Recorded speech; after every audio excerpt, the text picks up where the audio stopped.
Morning વિદ્યાર્થી મિત્રો, ફરી એકવાર દક્ષિણામૂર્તિ વિદ્યાલય ઓનલાઈન એજ્યુકેશનની અંદર આપ સૌ વિદ્યાર્થી ભાઈઓનું હાર્દિક સ્વાગત છે. ગયા વિડીયોની અંદર આપણે આકૃતિ અને આલેખનો જે અભ્યાસ કર્યો, આકૃતિ કોને કહેવાય, આલેખ કોને કહેવાય, એની ઉદાહરણ દ્વારા જે છે આપણે સમજ્યું હતું. હવે અર્થશાસ્ત્રના અભ્યાસમાં આકૃતિ અને આલેખનું શું મહત્વ છે?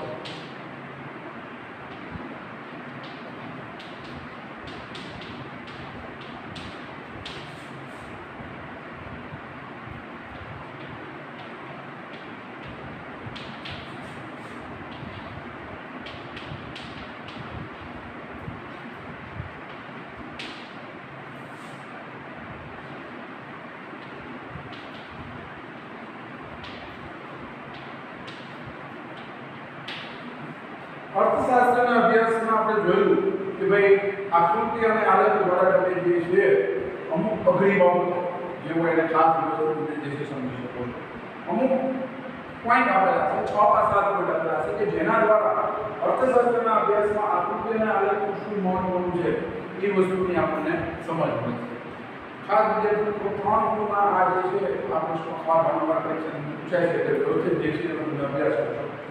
પહેલા મુદ્દાની અંદર તમે જોવા જાઓ તો પહેલું મહત્વ એ છે કે વ્યવહારમાં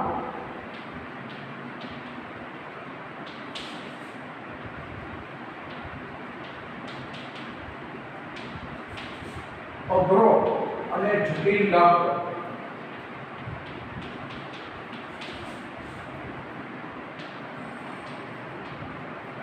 અર્થશાસ્ત્ર વિષય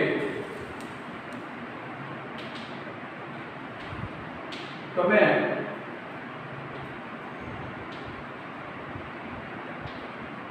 આકૃતિ અને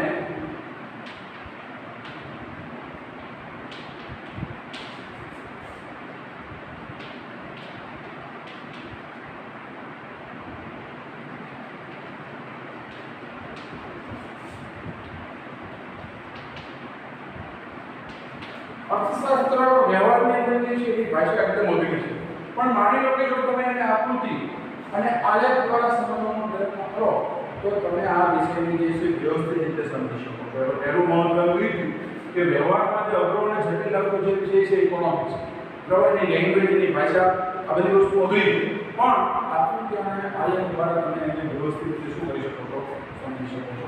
એટલે એક મહત્વ. બીજો મહત્વનો પોઈન્ટ એ છે કે જુદા જુદા વર્ષોના વલણ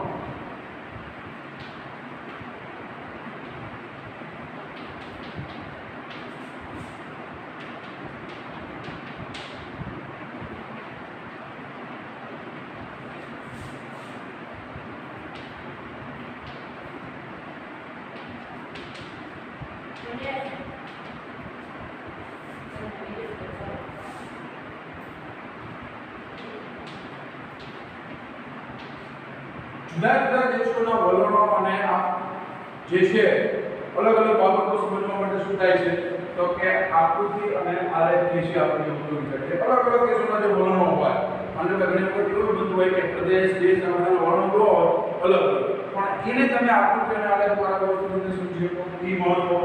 ત્રીજો મહત્વનો પોઈન્ટ એ છે કે અલગ અલગ પ્રદેશોની પ્રાદેશિક અસમાનતા સમજવા માટે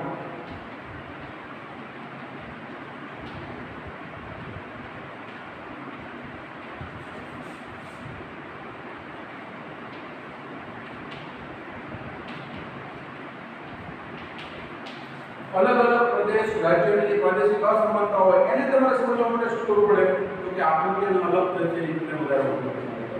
આનો એવું બનતું હોય ઘણી વખત કે ભાઈ એક રાજ્યની પ્રાદેશિક અસમાનતા અલગ હોય, બીજા રાજ્યની પ્રાદેશિક અસમાનતા અલગ હોય, ભૌગોલિક, સામાજિક ઘણા બધા કારણો પ્રશ્ન કરતા હોય છે, પણ એ જ વસ્તુ તમે આકૃતિ અને આલેખ દ્વારા સ્પષ્ટ રીતે સમજાવી શકો છો. એટલે એની સમજૂતી તમે જે છે વ્યવસ્થિત રીતે સમજી શકો છો. ચોથો મહત્વનો મુદ્દો કે સમયનો બચાવ થાય.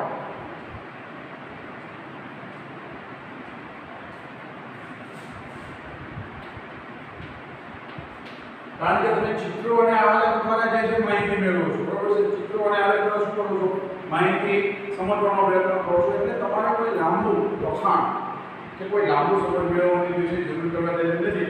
માત્ર ચિત્ર અને આલેખનું તમે નિરીક્ષણ કરી લો અને આપોઆપ શું થશે તો કે તમે એ માહિતી વ્યવસ્થિત રીતે સમજી શકશો.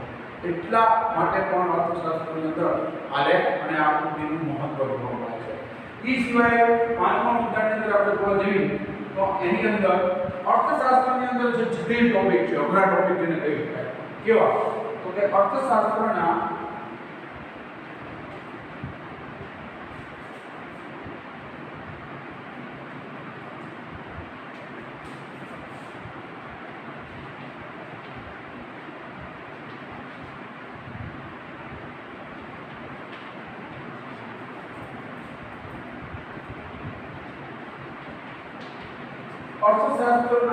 અઘરા અને જટિલ મુદ્દાને તમે વ્યવસ્થિત રીતે અને આસાનીથી સમજી મેળવી શકો. કેવા એટલે માંગ અને પુરવઠો, બરોબર, પુરવઠાનું વિસ્તરણ, સંકોચન,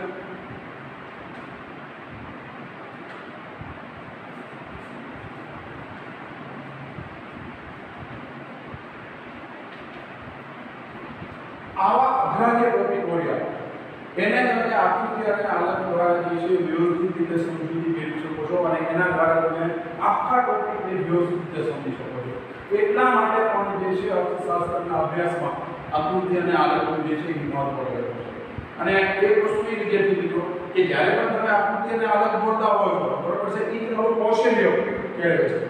તમે આકૃતિ દોરો, માનો કે માંગની તમે આકૃતિ દોરવી, પુરવઠાની આકૃતિ દોરવી કે બીજા બાબતની આકૃતિ દોરી, એટલે એ તમારું કૌશલ્ય દોરે છે. અને એના કારણે શું થાય છે તો કે તમારું કૌશલ્ય જે છે કેળવાય. વિદ્યાર્થીઓ જાતે જે છે એ વસ્તુની સમજણ મેળવે. લખવા કરતાં તમે મેળવો વસ્તુને વિદ્યાર્થીઓને દોરવાની અથવા તો કોઈ માહિતી આલેખ દ્વારા દોરવાની હોય તો એ વધારે પસંદ કરશે. અને એનું કારણ શું તો કે એની અંદર વિદ્યાર્થીઓની રસ, અભ્યાસ અને રુચિ જે છે એ વધે છે. તો એટલા જ માટે આ અર્થશાસ્ત્રના અભ્યાસની અંદર આલેખ અને આકૃતિનું મહત્વ જે છે દર્શાવેલું છે. આ પાંચ મુદ્દા મહત્વના જે મુદ્દા રહ્યા એનો આપણે અભ્યાસ કર્યો. તમારે જે છે વ્યવસ્થિત રીતે પાઠ્યપુસ્તકની અંદર આ દરેક મુદ્દાને જે છે વ્યવસ્થિત રીતે સમજી લેવાના. એમાંનો કોઈ પ્રશ્ન હોય તો શિક્ષકનો જે કોન્ટેક્ટ નંબર આપેલો છે એની અંદર તમે કોન્ટેક્ટ નંબર દ્વારા જે છે માહિતી મેળવી શકો છો કોઈ ક્યારે હોય.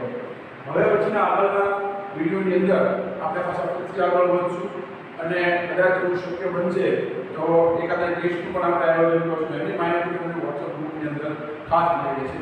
બીજું વિદ્યાર્થી મિત્રો એ કે ફરજિયાતપણે દરેક વિદ્યાર્થીઓ ટેસ્ટ આપો. કારણ કે તમે જુઓ કે ટેસ્ટના કોઈ એની કોઈ જે છે એ ટેસ્ટ એટલા માટે લેવામાં આવે છે કે તમે જે ભણ્યા છો જે કઈ જગ્યાએ ભણ્યા હો, એવું કંઈ જરૂરી નથી કે અહીંયા ભણ્યા હોય, અમારા વિડીયો જોતા હોય, કોઈ પણ જગ્યાએ તમે વિડીયો જોતા હો તો એના આધારે તમને કેટલું આવ્યું આ પરિસ્થિતિની અંદર, બરાબર છે, તમે કયા લેવલ કરો છો એ જાણવા માટે ટેસ્ટનું આયોજન થાય છે.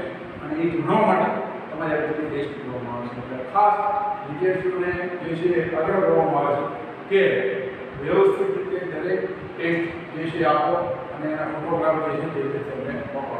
તો ફરી આપણે મળીશું બીજા વિડીયોની અંદર. Thank you so much.